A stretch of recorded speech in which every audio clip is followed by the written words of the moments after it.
Lynch, Pierce, Fenner, and Smith Incorporated. Registered broker-dealer, member SIPC. Investment products are not FDIC insured or not bank guaranteed and may lose value. The following is a test of the EAS.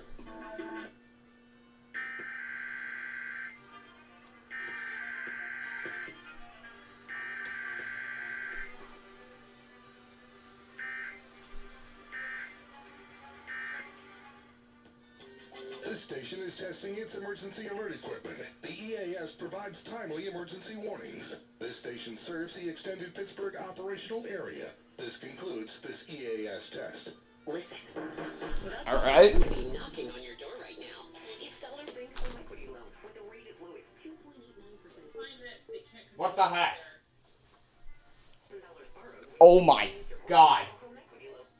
Turn off. Thank you. Anyway.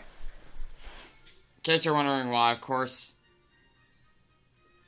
Weather signal loss. Category 5 has been off the air for